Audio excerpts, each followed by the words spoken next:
Bienvenue à cette grande édition du journal en langue française. À la présentation, Patrick Nilidandi. Tout de suite, les titres de ce journal.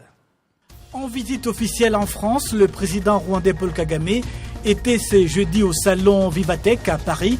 Viva Technologie est le rendez-vous mondial des startups et des leaders avec plus de 80 000 visiteurs et 8 000 startups de plus de 100 pays.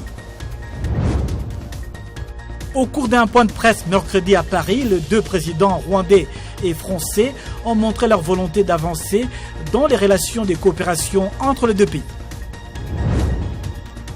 Le ministère du Commerce et de l'Industrie assure que la pénurie de ciment sera définitivement résolue avant la fin de ce mois. Information fournie ce jeudi lors d'une conférence de presse de la Cimergua.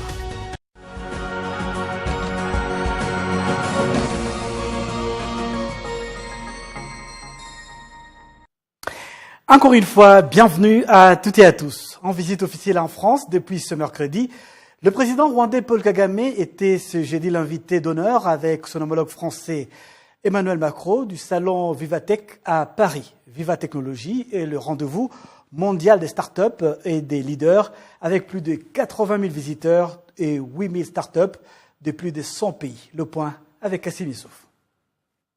Le président de la République, Paul Kagame, en compagnie de son homologue français Emmanuel Macron, a visité ce jeudi le salon Vivatech à Paris Expo, porte de Versailles, où les grands noms de la technologie et des milliers de startups présentent leurs solutions aux professionnels et au grand public.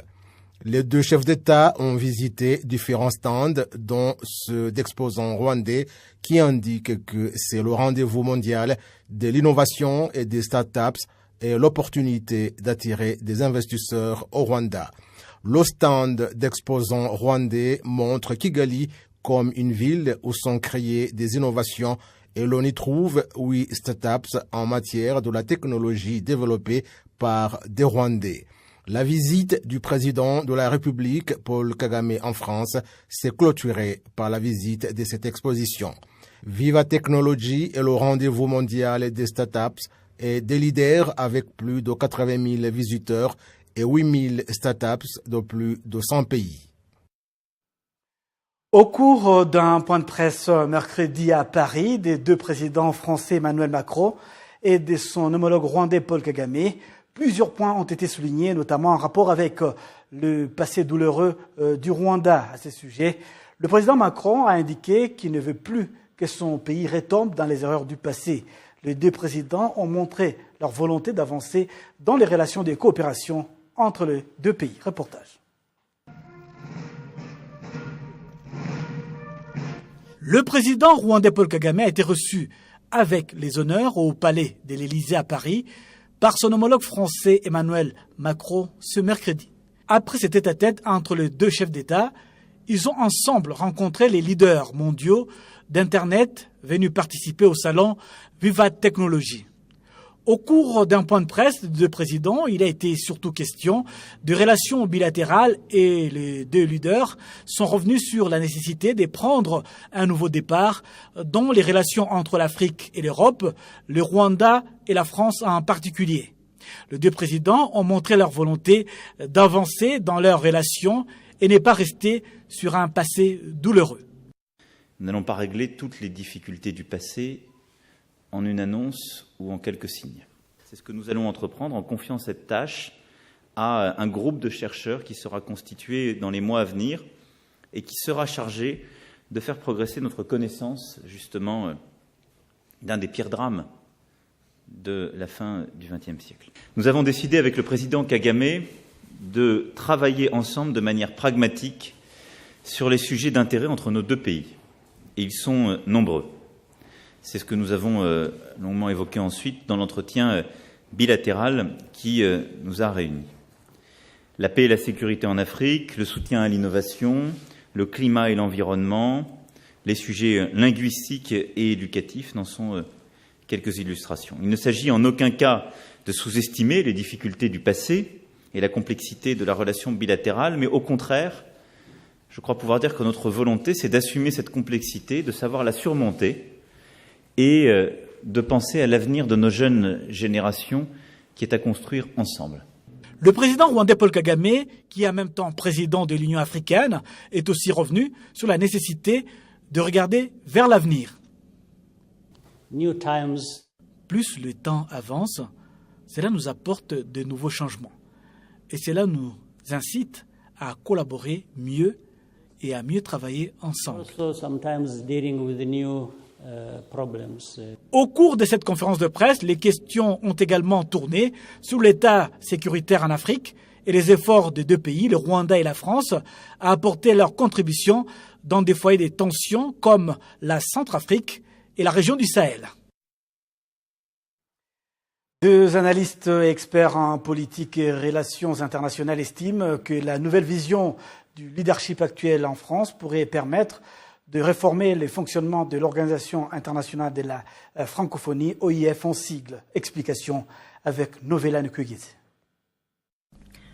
Lors de la conférence de presse qui s'est tenue mercredi à l'Élysée, le président français Emmanuel Macron, en compagnie de son hôte de marque, le président de la République Paul Kagame, est revenu sur les réformes qu'il souhaite voir au sein de cette organisation et a souligné que l'Afrique était un continent d'espoir. Je crois très profondément que le centre de gravité de la francophonie d'aujourd'hui, il est en Afrique. Et que si nous voulons changer, si nous voulons faire réussir la francophonie, on doit changer le regard sur la francophonie. On doit la décentrer à nouveau, s'assurer que la jeunesse africaine se l'approprie totalement et penser la francophonie dans le plurilinguisme, avec non seulement l'anglais, mais avec toutes les langues de l'Afrique. Et des initiatives très concrètes que j'ai annoncées le 20 mars dernier. C'est pourquoi j'ai une conviction que je n'ai jamais cachée, là aussi, celle que s'il y a une candidature africaine au poste de secrétaire général de la francophonie, elle aurait beaucoup de sens. Si cette candidature était africaine et féminine, elle aurait encore plus de sens. Et donc à ce titre, je crois que la ministre des Affaires étrangères du Rwanda, Louise Mushikiwabo, a toutes les compétences et tous les titres pour exercer en effet cette fonction. Si cette candidature était africaine et féminine, elle aurait encore plus de sens. C'est d'ailleurs à cette occasion que le président Emmanuel Macron a fait observer que son pays soutenait la candidature de Madame Louise Mushikiwabo au poste de secrétaire général de l'Organisation internationale de la francophonie, l'OIF. Selon l'ambassadeur Joseph Nsengimana, expert en diplomatie, la déclaration du président Macron a une signification considérable sur les relations entre la France et le Rwanda et l'Afrique en général, avis qu'il partage avec l'expert en politique internationale Emery Nzirabatinya. Si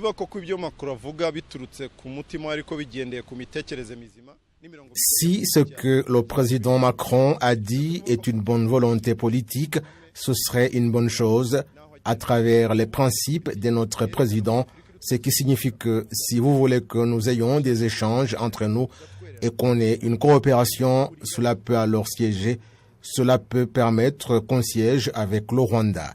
Il est bon qu'ils aient regardé jusqu'où le Rwanda est arrivé et ce qui a été réalisé en peu de temps en termes d'économie, de développement et de croissance. Le Rwanda a maintenant une voix forte qui est entendue par beaucoup. Ces experts soulignent en outre que le fait que le Rwanda assure la présidence de l'Organisation internationale de la francophonie n'aurait aucun impact sur ses intérêts au sein de la Commonwealth. Que ce soit la francophonie ou le Commonwealth, cela signifie seulement que vous recherchez le bien et le bénéfice de votre pays. Nous pouvons être dans de nombreux groupes, 1, 2 ou même 4.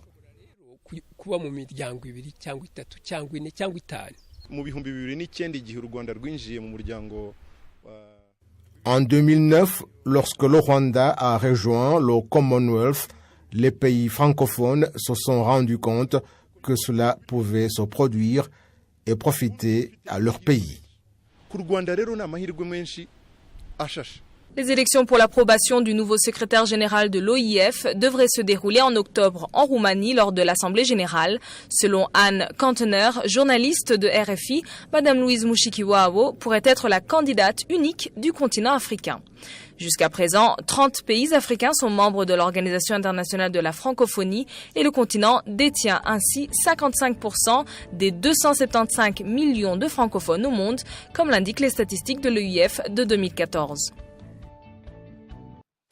Actualité nationale en bref et en images. Audience ce jeudi au Parlement.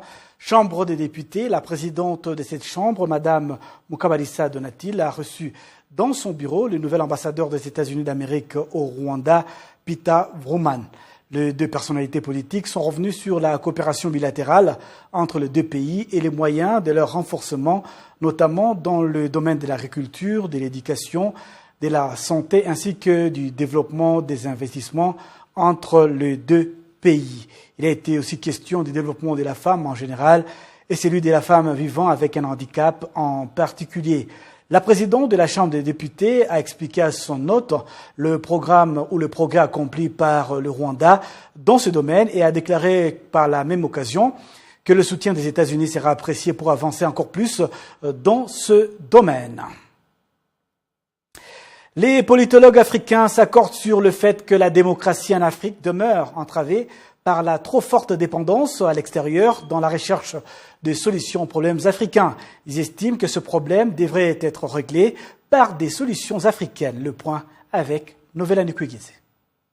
Puisse participer en sa manière. Que ce soit Djingare Maïga, un politicien de carrière issu du Mali, Dr Sidney Moufamadi, ancien ministre de l'Intérieur en Afrique du Sud, ou Chukwemeka Eze du Ghana, tous s'accordent sur la définition à donner à la démocratie aujourd'hui. Nous voulons d'abord une démocratie inclusive. Inclusive en ce sens que, dans la définition de la démocratie, on dit que c'est le pouvoir du peuple par le peuple et pour le peuple.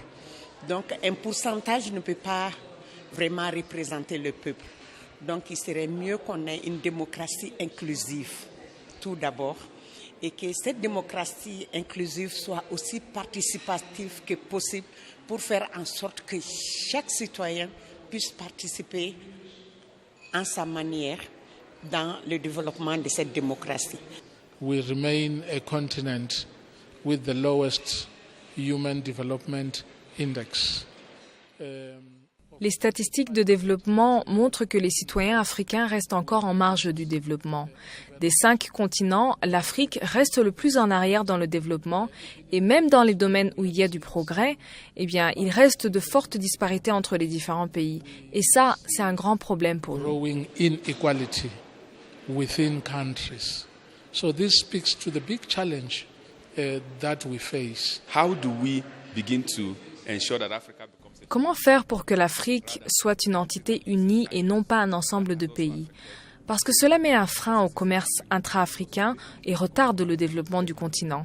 Alors que dans d'autres continents, les pays ont mis un point d'honneur à renforcer l'unité entre les différents États, surtout dans les domaines clés pour le développement. Mais ce n'est pas encore le cas en Afrique. That is not still effective in Africa. Le directeur général de l'Office rwandais de la gouvernance, RGB, le professeur Anastase Chiaka, le clame haut et fort. La démocratie est le moteur du développement. Il explique que le Rwanda a connu de nombreux progrès dans le domaine de la démocratie, mais que les efforts doivent être poursuivis. Pour que cette démocratie que nous avons choisie soit soutenable, il faut qu'elle soit le guide de toute politique.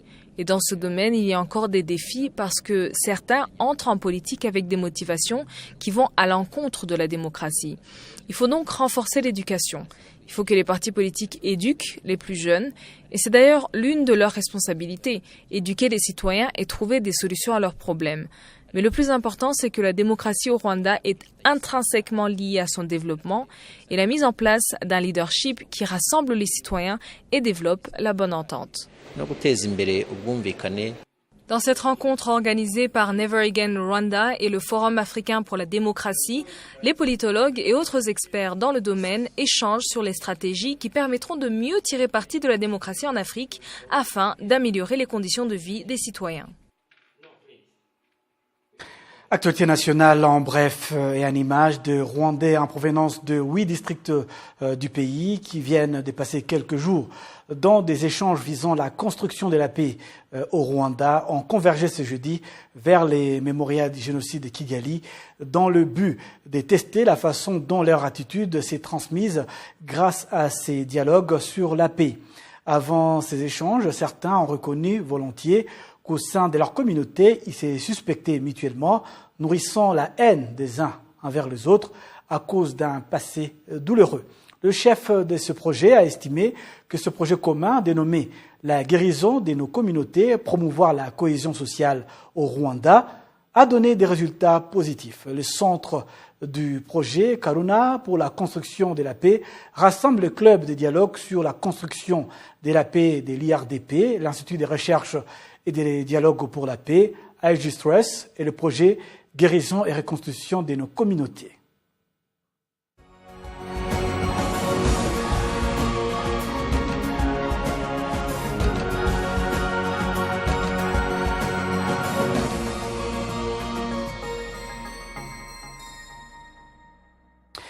Page économique à présent, le ministère du Commerce et de l'Industrie assure que la pénurie de ciment sera définitivement résolue avant la fin de ce mois. Cela a été mentionné lors d'une conférence de presse conjointe entre le ministère du Commerce et la Simergwa.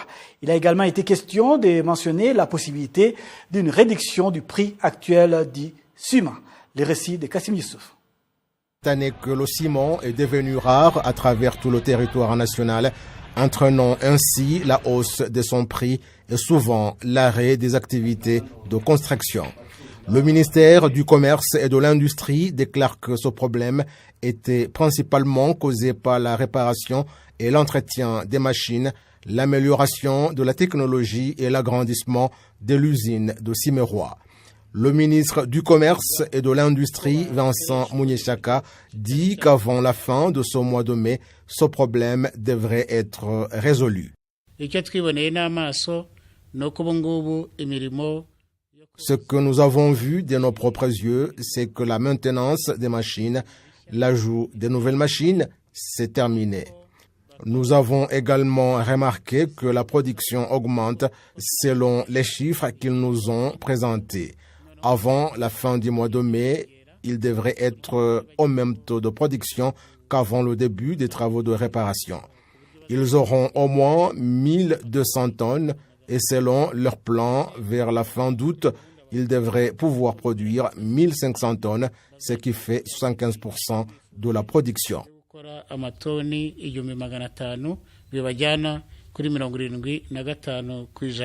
Le directeur financier de Simerwa, John Rugunya, a fait savoir que le processus de maintenance de Simerwa devait faciliter la réduction des matériaux utilisés dans la fabrication de ciment, ce qui pourrait également réduire le prix actuel du ciment sur le marché. Nous avons l'espoir qu'après ces travaux, il y a une possibilité que le prix puisse être discuté pour voir ce qui peut être fait pour le réduire. Mais aujourd'hui, lorsque nous considérons le prix de vente du ciment de Simerwa et les matériaux nécessaires pour sa fabrication, la différence est très petite. Le ministre du Commerce et de l'Industrie a déclaré que certaines personnes avaient commencé à revoir à la hausse le prix selon leurs propres termes et que certaines d'entre elles avaient été sanctionnées. Il a assuré que le ciment sera disponible pour tous dès que possible.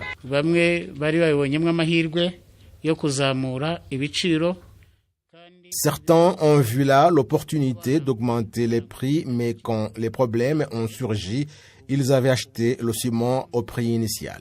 Il n'y a aucune raison d'augmenter le prix parce que si une personne achète un sac de ciment à 8 500 francs rwandais, je ne vois pas pourquoi l'augmenter à 15 ou 13 000. Alors, le ministère a commencé à négocier avec les commerçants pour les empêcher d'augmenter les prix et nous avons même infligé des sanctions à environ 30 coupables.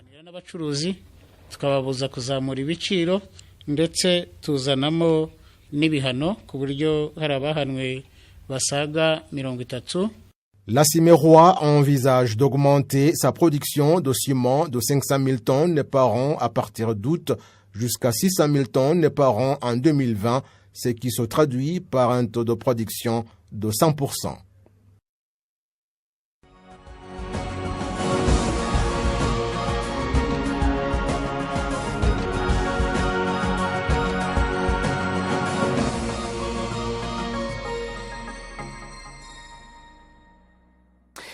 Bienvenue à cette actualité internationale. L'actualité régionale reste marquée par l'apparition de la fièvre hémorragique Ebola en République démocratique du Congo. Et pour la première fois, Ebola atteint une ville de plus d'1 million d'habitants, Mbandaka, au nord du pays. Cette ville se trouve dans un axe très important qui sépare donc Brazzaville et Kinshasa. Justement, à propos de Kinshasa, des mesures ont été prises pour stopper l'introduction de cette maladie dans cette capitale qui compte plus de 10 millions d'habitants. Cette capitale qui se trouve donc en croisière entre deux capitales les plus rapprochées du monde, Brazzaville et Kinshasa. On compte déjà au niveau de la République démocratique du Congo 30 morts rien que pour la maladie Ebola. Dès leur arrivée à Kinshasa, ces passagers venus de Brazzaville sont soumis à un examen médical. Objectif, s'assurer qu'ils ne sont pas porteurs du virus Ebola. C'est la dernière mesure prise par le gouvernement de RDC et l'Organisation mondiale de la santé afin de lutter contre l'épidémie. C'est le gouvernement qui a la responsabilité première. Et donc, nous, en tant que partenaires du gouvernement, ce que nous faisons, c'est d'apporter notre appui pour que le gouvernement puisse gérer efficacement cette situation. Officiellement déclarée le 8 mai dernier, l'épidémie d'Ebola a récemment atteint la ville de Mbandaka, où vivent plus d'1 million de personnes. Craignant que le virus ne se propage vers la capitale et les pays voisins, les autorités congolaises ont mis en place une importante campagne de prévention et de sensibilisation. Elles ont également envoyé du matériel médical et sanitaire à plus de 50 écoles situées dans les zones à risque. Des mesures nécessaires mais jugées insuffisantes par Médecins sans frontières. Toutes les mesures aujourd'hui autour, ce qu'on appelle les piliers de la réponse, ne sont pas tous en place, dû aux difficultés logistiques, dû à certaines difficultés de coordination. Une campagne de vaccination visant environ 10 000 personnes a également été lancée par le gouvernement cette semaine. Mais si le vaccin a été jugé hautement efficace par l'OMS, l'organisation prévient qu'il ne représente pas un remède absolu et appelle les populations à continuer d'observer le protocole sanitaire, à savoir se laver régulièrement les mains et éviter tout contact avec les personnes contaminées. À présent, le reste de l'actualité africaine en bref et en images. Tout d'abord en République centrafricaine, où 12 personnes ont été tuées suite aux violences après l'explosion d'une grenade dans le quartier musulman de PK5. Et puis en RDC, la République démocratique du Congo, l'armée a annoncé avoir tué 10 rebelles ougandais de l'ADF à Beni, c'est au nord-est du pays. Et puis nous terminerons avec les pressions diplomatiques de la Chine qui ont payé face au Burkina Faso. Ce dernier pays a rompu ses relations diplomatiques avec Taïwan.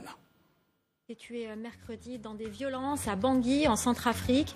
Elles ont fait suite à l'explosion d'une grenade dans le quartier musulman du PK5. La MINUSCA, la mission de l'ONU en Centrafrique, a annoncé de son côté avoir ouvert une enquête pour déterminer les circonstances de ces violences. En République démocratique du Congo, l'armée a annoncé avoir tué 10 rebelles ougandais ADF au cours d'une offensive lancée tôt ce matin contre l'une de leurs principales bases dans la région de Beni, dans le Nord Kivu. Il y a quelques jours, 10 civils avaient été tués à Beni lors d'une attaque attribuée aux ADF près d'une position de l'armée congolaise. Et puis les pressions de la Chine sur le Burkina Faso ont fini par payer. Ouagadougou a annoncé ce jeudi la rupture de ses relations diplomatiques avec Taïwan. Le Burkina Faso est le 5e pays d'Afrique à prendre une telle décision depuis l'investiture de la présidente taïwanaise en mai 2016. Il faut dire que la Chine est un acteur économique majeur sur le continent. Rendons-nous à présent au Nigeria. Dans ce pays, l'armée est donc accusée de crimes de guerre. Le soldat aurait donc exigé des rapports sexuels avec des femmes en échange des nourritures. Une ONG a enquêté. Suivez ce reportage. L'armée nigériane accusée de crimes de guerre et de crimes contre l'humanité. Ce jeudi, l'ONG Amnesty International a affirmé que des soldats se seraient livrés à des actes de torture, mais aussi au viol et au meurtre de civils, au cours de sa lutte contre le groupuscule islamiste Boko Haram, qui a duré pendant une dizaine d'années. Un conflit qui a causé des dizaines de milliers de morts et une crise humanitaire majeure. Ce rapport documenté, basé sur des centaines d'interviews, fait état de violences sexuelles, de villages incendiés ou encore de rapports sexuels en échange de nourriture, le plus souvent dans des camps de déplacés. Un soldat venait avec de la nourriture dans la main, raconte cette femme. Et il disait, si tu m'aimes bien, prends cette nourriture, viens avec nous. Et nous, on pensait à nos enfants qui pleuraient de faim. Si on acceptait la nourriture, il revenait alors pour avoir des rapports sexuels avec nous. Et si on refusait, il avait recours à la force pour nous violer. Ces crimes auraient été perpétrés pendant des années et se seraient poursuivis malgré l'ouverture d'une enquête à l'initiative du gouvernement nigérian en août dernier, dont les conclusions n'ont pas été rendues publiques. L'armée nigériane dément ces accusations et évoque des incidents fictifs. Elle reste soutenue par la présidence qui assure que le rapport de l'ONG manque de crédibilité selon elle. Bouclons cette page internationale par ce bras de fer qui s'est engagé depuis quelque temps entre les stars afro-américains du football américain et le président américain Donald Trump. Les joueurs ont pris l'habitude de s'agenouiller lors du lancement de l'hymne national des États-Unis d'Amérique en vue de protester contre les violences policières contre la communauté noire. La suite de cette histoire dans ce reportage. Ces images ont fait le tour du monde. Le genou à terre, de nombreux footballeurs américains ont boycotté pendant des semaines l'hymne américain pour protester contre les violences policières aux États-Unis. Mais ce geste de défiance devra cesser, ainsi en a décidé la Ligue nationale de football américain. Tous les joueurs ont désormais le choix, soit ils resteront debout durant la diffusion de l'hymne, soit ils devront rester au vestiaire. En cas de non-respect, les joueurs et les clubs encourent des amendes. Le président américain a immédiatement salué cette décision, même s'il n'a pas obtenu satisfaction. Il réclamait le licenciement pur et simple des joueurs récalcitrants. Des joueurs qui n'avaient pas hésité à insulter publiquement. C'est donc avec cet élément que nous allons bientôt boucler cette édition, mais avant de vous quitter, les rappels des principaux titres. En visite officielle en France, le président rwandais Paul Kagame était ce jeudi au salon Vivatech à Paris. Viva Technologie est le rendez-vous mondial des startups et des leaders avec plus de 80 000 visiteurs et 8 000 startups de plus de 100 pays. Au cours d'un point de presse mercredi à Paris, les deux présidents rwandais et français ont montré leur volonté d'avancer dans les relations de coopération entre les deux pays. Le ministère du Commerce et de l'Industrie assure que la pénurie de ciment sera définitivement résolue avant la fin de ce mois. Information fournie ce jeudi lors d'une conférence de presse de la Cimergua.